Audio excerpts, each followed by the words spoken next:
So, Page of Cups, Pisces, Cancer, Scorpio, Sun, Moon, or Rising. And I see a very strong Scorpio vibe here because of this Death card in the reverse position. So I feel like a lot of you have spent an enormous amount of time kind of contemplating, thinking about this person, thinking about what the relationship, like what happened in the relationship.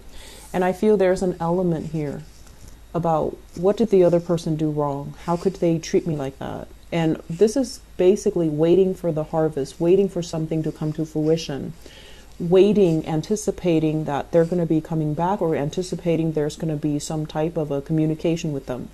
I don't feel like you're hoping for them to come back to rekindle the relationship. I feel like there's an element here about a falling out between two people, mainly because they're showing up in the reverse. And I feel like you're half-heartedly waiting. It's like not waiting to rekindle, but waiting for some things to creep up, waiting to kind of hear about them or hear from them. And it could be finance related. So you might have financial entanglements with this person. You might also have children with this person. You might have some things that are unfinished between the two of you. And I feel overall, this is not somebody that's occupying a lot of your energy or a lot of your time. It's not like really on the front burner, but there's still some lingering attachments here. And at any point, I feel like, you might run in the same circles. You might have mutual friends. Your families might know each other. And so hearing about them, or hearing, about them through the grapevines, or hearing other people talk about them, it's inevitable. So I feel like it's some influence in your life that's always there. And so you're trying to make a change, but I feel it's hard mainly because of the entanglements that are still happening between the two of you. Let me talk about this person. We have here Page of Cups in the reverse position. I'm sensing like this is somebody who is, I'm hearing like sexually inexperienced. So I feel like what that means is it's a little bit of an irresponsible, reckless type of behavior. And if you have children with this person, it seems to me like it was, something that can be a little bit reckless. Like a reckless act leading to children. That's what it feels like to me. And then I'm also feeling as well, this water sign. There is an element here about them not being ready to be in a relationship, not being ready. So I feel like they might have the best intentions, but when it comes to like truly opening up and, giving you the 100% commitment or giving you that true intimacy, I feel like it wasn't there. And for whatever reason, I feel like this person you felt like was not emotionally supportive of you. Okay, so going back to what I mentioned with the general reading, just because someone is not, 100% behind you, it doesn't mean that they're against you. It's just, if you're dealing with this person, a water sign, different element than you, opposite from you, they're going to exhibit love and affection in a different way. It doesn't excuse, their behavior, but what I'm feeling is that you might have a lot of conflict of interest with this person, mainly because your ideologies, your philosophies, your outlooks are very, very different from each other. So I feel like there's still some karma that needs to be released. And I mentioned before, let go of resentment, let go of grudges, because it's really going to affect only you. And so I feel like this is something that emotionally is still occupying your mind. With the Death card in the reverse, it's almost like unable to let it go. So if you're cycling through what exactly happened, if you're waiting for this person to step up, grow up, or, if there's financial expectations from this person, I feel that you need to kind of approach this as, I'm my own person, I can take care of myself, I need to move on. So if there's like financial hangups, I don't feel like fighting it out to the tooth and nail is going to solve everything. I feel like it's best to let this person be on their way, mainly because they're not ready. Okay?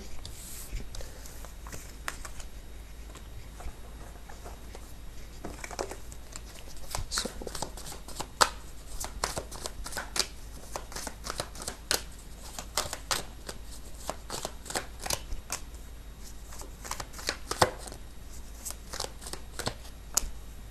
Oh gosh, a lot of conflicts coming in, a lot of conflicts.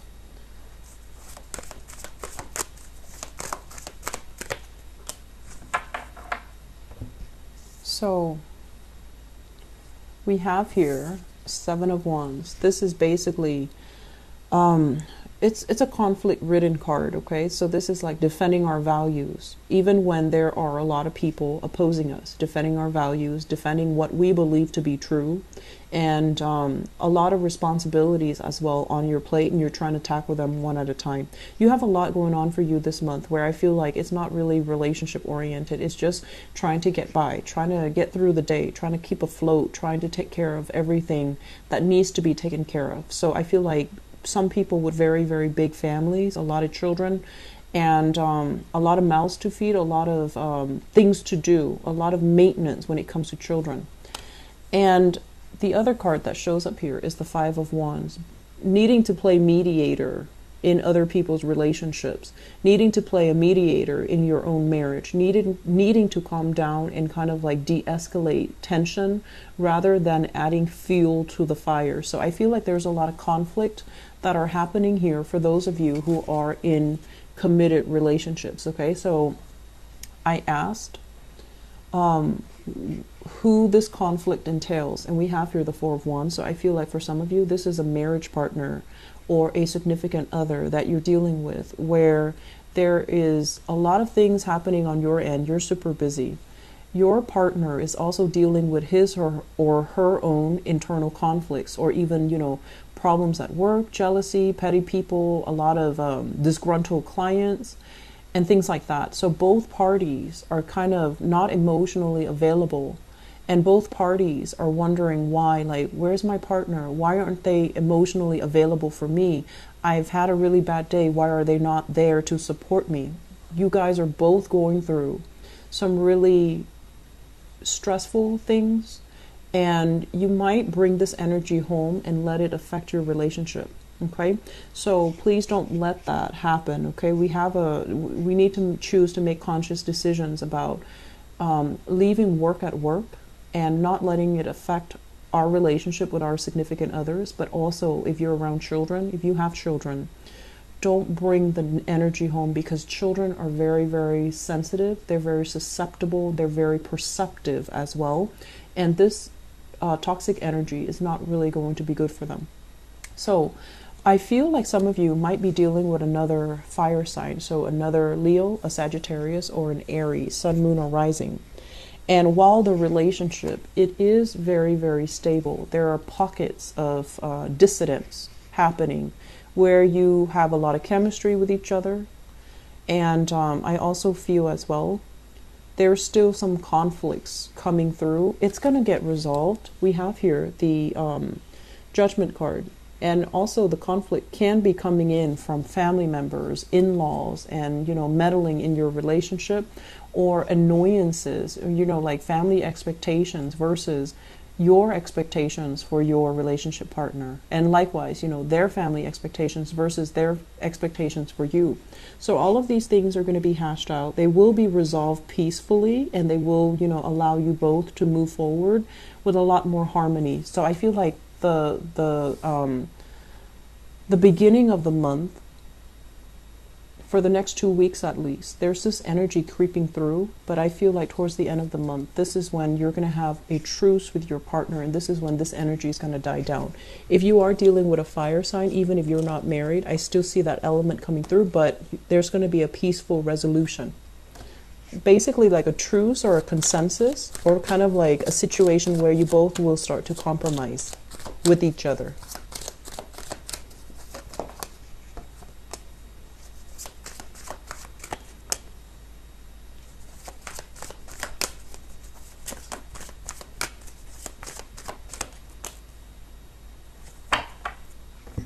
I have the water sign coming back into the picture. This is showing up here as the Knight of Cups, and this is in the upright position. The Strength card. And usually I look at this as, you know, it is your card, but it's almost like learn from the past. look at the big picture and be wise. Don't jump the gun. So this is a card about waiting for the right opportunity, waiting to hear what the other person has to say, waiting, biding your time to make sure that they are sincere and honest, because I feel like there has been some type of, there's a really strong attraction here, but there has been some type of conflict in the past, and I feel like it's deep in the past, but there's still lingering resentment. This is a card about an empty victory, discussions that lead nowhere, that leave both parties very hurt and scathed. And when it's in the reverse position, it's like vowing to kind of like agree to disagree, because the disagreements are just so divisive that it's hard to reach a conclusion. So there is still some lingering, attraction between you and this water sign. So Pisces, Cancer, Scorpio. For others of you who have been dealing with this, and this is a brand new person, I feel like there's a lot of attraction, but there's also, once again, different elements. There needs to be some type of maneuvering, a softening up the energy, not being combative when you're dealing with this person, because I feel like you're very energetic. You're really anxious to get things moving. And then this person, they're going to buy their time. They're a little bit wishy-washy, so it can really grate your nerves. But I feel like when they do something, they want to be a little bit more deliberate, and they want to make sure that it is long-term, viable, and sustainable. Otherwise, they don't just want to jump right in and ask questions later. So if you are dealing with a water sign, and this is somebody that I feel you might like, you might be very fascinated by, you might have a crush on, or you might be really attracted to, I feel like they're not 100% ready to jump into a relationship just yet. I feel like they have some things that they still need to work out.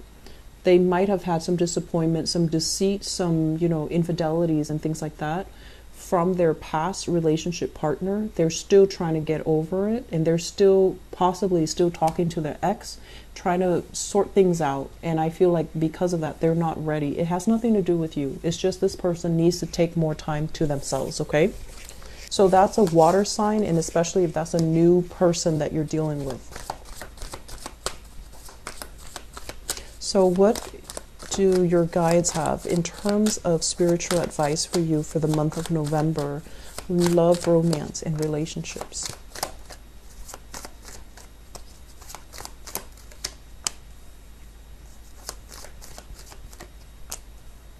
Okay. So let's talk about this. The Five of Pentacles in the reverse. Five of Pentacles in the reverse is a really good card when it comes to love and relationship. In the reverse position, this is a card about, self-esteem, self-worth. What am I really deserving of? I feel like for many of you, if you've been kind of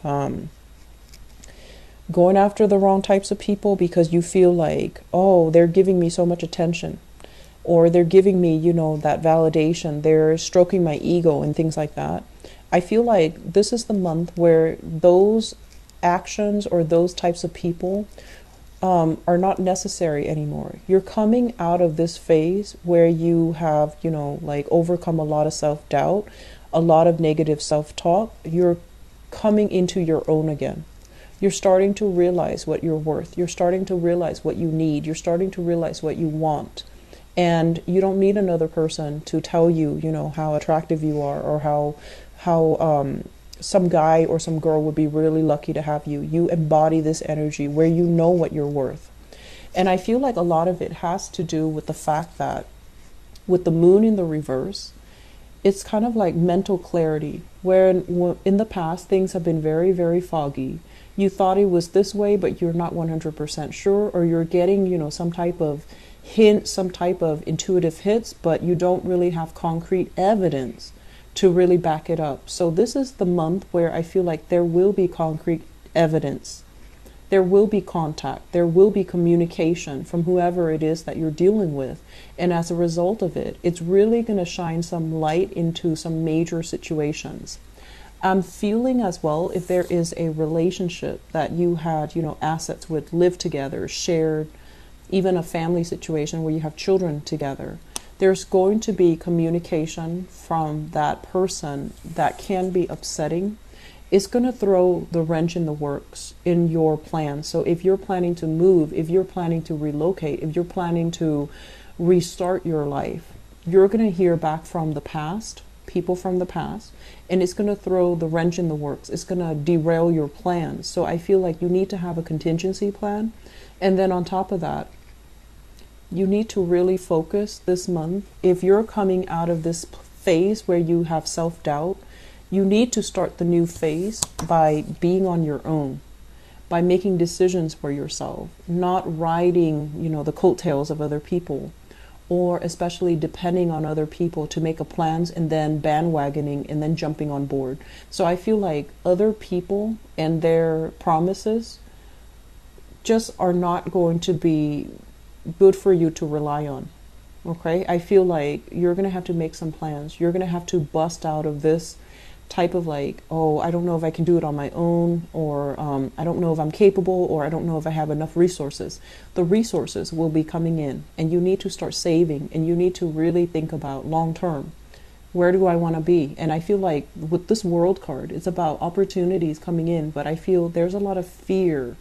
There's a lot of fear. So once again, with that general reading, I mentioned, this is the month where it's really going to test your sense of adventure. If in the past you've been like, oh, I wish, I could do something new. I wish I can get out of here. The opportunity is here this month. And I feel like that's when it's really going to test you. Are you as adventurous as you say you are?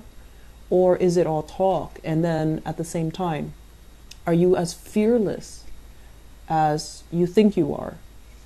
Or are you still mired in a lot of fears? Fears of not being able to succeed, fears of disappointment, fears of failure, and things like that, okay? So I feel like there's a lot of readjustment that needs to happen in relationships, and not letting relationships kind of derail our plans, and not letting people from the past kind of sweet talk us back into a situation that was very problematic, okay?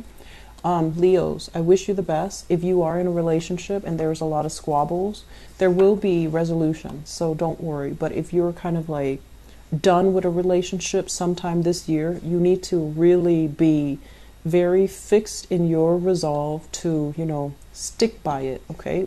Once you're done, you need to be completely done. Don't doubt yourself, because I feel like that energy, past energies, people from the past coming back in. And it's funny because it's not even Mercury in retrograde until December. So I feel like this is something where you're getting a glimpse of something from the past, and it's supposed to strengthen your resolve to leave it alone, I feel. But if you are still clinging on to resentment and grudges, you might want to poke at it just to agitate it. And that's not really going to serve you well, okay? So be careful about what we do here, and be a lot more deliberate about grabbing new opportunities, moving, thinking about what you need to do to make yourself happy, independent of other people, okay? So I wish you all the best. Take care. Bye-bye.